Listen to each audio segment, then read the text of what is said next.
Aktivis korban penculikan 98 menceritakan kronologis kejadian saat mereka diculik dan disiksa oleh petugas intelijen. Mata saya ditutup sehingga tidak bisa melihat situasi sekeliling. Selama sekitar 1 jam saya dibawa berkeliling sampai akhirnya saya dibawa satu tempat, dan di tempat tersebutlah saya dan teman-teman yang lain termasuk Aan, Faisal Reza, kemudian Nizar Patria, kemudian Mugianto, dan terakhir masuk Andi Arief ya. Setelah sebelumnya juga ada Herman Indrawan, mengalami interogasi dan penyiksaan secara intensif. Mereka adalah saksi hidup dari penculikan dan membeberkan peristiwa penculikan terhadap 22 orang aktivis. Riza dan Waluyo diculik saat hendak membeli makan siang pada 12 Maret 98. Mereka diikuti hingga akhirnya dibawa paksa oleh 40 orang petugas intelijen di RSCM Jakarta. Mereka disiksa dan diinterogasi hingga kurang lebih 7 hari. Di strum, digantung, kemudian juga disundut rokok gitu. Kalau di strum di seluruh tubuh ya, jadi termasuk di kepala, misalnya ada 4 alat strum diletakkan di 4 persendian gitu, dan secara bersama-sama mereka nyalakan sehingga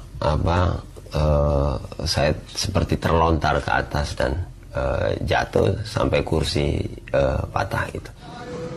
Itu seperti hari-hari terakhir saya di penculikan, di mana kepastian hidup dan mati itu begitu tipis, dan mungkin kalau dia jadi lebih baik saya meninggalkan negeri ini.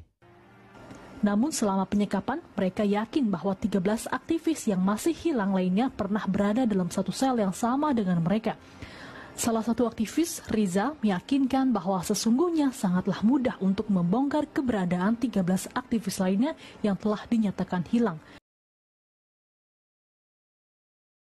Salah satu korban penculikan aktivis tanggal 14 Mei 98 yang belum kembali sampai saat ini, dan ternyata ayah saya diculik oleh Prabowo.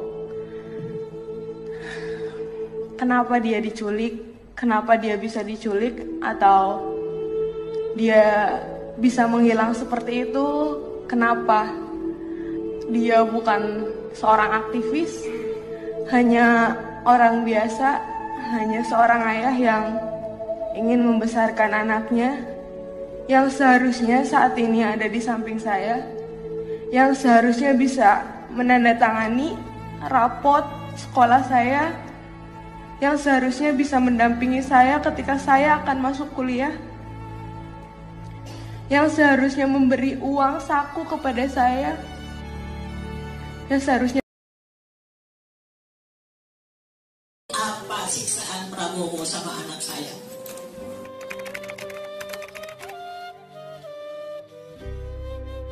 Saya minta supaya adik-adik pilih Pak Jokowi, jangan siapa-siapa, jangan monster itu yang dipilih. Jangan sampai yang namanya Prabowo itu jadi pemimpin negara ini. Memilih calon presiden pelanggar HAM. Kami adalah keluarga korban konsisten untuk mendukung Jokowi untuk periode yang kedua. Pasti dan pasti.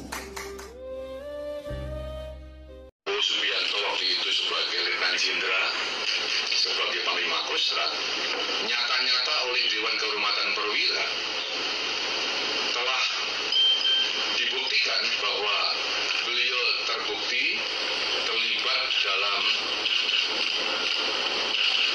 kasus penculikan, maka tentu diberhentikannya itu sesuai dengan norma yang berlaku. Dengan demikian maka tidak dengan hormat sudah tidak lagi relevan untuk kita perdebatkan, ya, karena sudah jelas bahwa sebabnya jelas.